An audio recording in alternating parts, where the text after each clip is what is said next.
ஹைப்பா,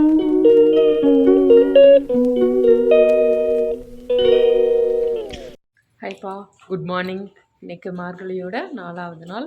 கோலம் போட வரலான்னு வந்தேன். பார்த்தா செம மழை பெஞ்சிருக்கு. இப்போ பரவாயில்ல, தூரிகிட்ருக்கு. சின்னதாக ஒரு ஸ்டார் ஆச்சும் போட்டுட்டு வேகமாக கோயிலுக்கு போயிட்டு வந்துடலாம்.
இன்றைக்கி மார்கழி மாதம் 4வது நாள். கோயிலுக்கு போயிட்டு வந்துட்டேன். எந்த கோயிலுக்கு போனேன்னா ராமாவரம் பாபா கோயிலுக்கு தான் போயிட்டு வந்தேன்.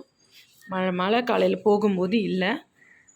ஆனால் கோயிலில் கூட்டமே இல்லை. கூட்டம்னா யாருமே இல்லை, நான் தான் இருந்தேன். திறந்து விட்டுட்டா எல்லாம் க்ளீன் பண்ணிக்கிட்டு இருந்தாங்க. பாபாவுக்கு மாலைலாம் ரெடி பண்ணிகிட்டு இருந்தாங்க. அப்போ வந்து நான் போயிட்டு திரும்ப வெளியே 2 வீலர்லாம் வந்து எடுத்துகிட்டேன். அப்போ ஒருத்தர் வேகமாக ஓடி வந்தாங்க, பூஜையில் வச்சு மாலை எடுத்துகிட்டு போங்க அப்படின்னு கொடுத்தாங்க. எனக்கு ரொம்ப ஹாப்பியாக இருந்தது. ஏன்னா நான் வெளியே வந்து 2 வீலர்லாம் எடுத்து ஸ்டார்ட் பண்ணிட்டேன். ஒரு பெரியவர் வந்து கொடுத்தாரு. ரொம்ப சந்தோஷமாக இருந்தது எனக்கு. எனக்கு தேர்ஸ்டே இல்லையா, கோயிலுக்கு போயிட்டு வந்துட்டேன். அதனால தான் எனக்கு பாபா கோயில் இது பண்ணேன். சரி, விளக்கெல்லாம் விளக்கிட்டு சாமி கும்பிட்டு, ஏன்னா காலையில் விளக்கு ஏற்றாமல் தான் கோயிலுக்கு போனேன். சரி, போயிட்டு வந்து விளக்கிட்டு ஏற்றலான்னு சொல்லிவிட்டு அவங்க எல்லாம் கழுவிட்டு விளக்கு ஏற்றிடலாம். தேர்ஸ்டேக்கு, வியாழக்கிழமைக்கு. தரையெல்லாம் மாப்பு போடணும், பூஜை சாமான்லாம் தேய்க்கணும். அதுக்கு முன்னாடி நம்மளோட வேலை பால் காய்ச்சிட்டு காஃபிக்கு டிகாஷன் ஊற்றுறது.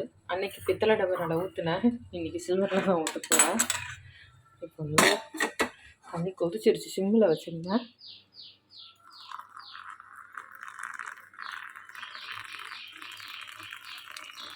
அவ்வளோதான், இறங்க. காஃபி குடிச்சிட்டு மற்ற வேலையெல்லாம் ஆரம்பிச்சிடலாம். வீடு துடைக்கிறது, பூஜை சாமான் தேய்க்கிறதெல்லாம். வந்து எண்ணெய்க்கெலாம் நம்ம அந்த விம்மு இந்த லிக்விடெல்லாம் வாங்கும்போது இந்த மாதிரி ஒரு மூடி வரும். இது வந்து விளக்குக்கு எண்ணெய் ஊற்றையோ சமையலுக்கும் இந்த மூடி ரொம்ப கரெக்டாக இருக்குது. லீக் ஆகாமல் கரெக்டாக ஊற்றலாம். இந்த மாதிரி அமுக்குனா க்ளோஸ் ஆயிரும், இந்த மாதிரி இழுத்து விட்டால் ஓப்பன் ஆயிரும். அது மாதிரி இந்த எண்ணெய் ராட்டில் வந்து இந்த மாதிரி ரோப்பு, ரிஸ்பேண்டு இந்த கையில் போடுவாங்களே அந்த மாதிரி, இல்லைன்னா தலையில் போடுற ரோப் கூட அகலமாக 10 ரூபாய்க்கு விற்கும். இந்த மாதிரி போட்டிங்கன்னா பாட்டில் வழுக்காது, உங்களுக்கு ஈஸியாக இருக்கும். கையிலையும் அந்த எண்ணெயோட இது ஒட்டாது. இப்போ வந்து எண்ணெயை இதில் பிரித்து இதில் ஊற்றிடலாம். சூப்பராக எண்ணெய் பாட்டில் ரெடி.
அவ்வளோதான்ப்பா. உங்களுக்கு இந்த வீடியோ பிடிச்சிருந்தா லைக் பண்ணுங்கள், ஷேர் பண்ணுங்கள், கமெண்ட் பண்ணுங்கள், சப்ஸ்கிரைப் பண்ணுங்கள். அடுத்த வீடியோவில் பார்க்கலாம்ப்பா.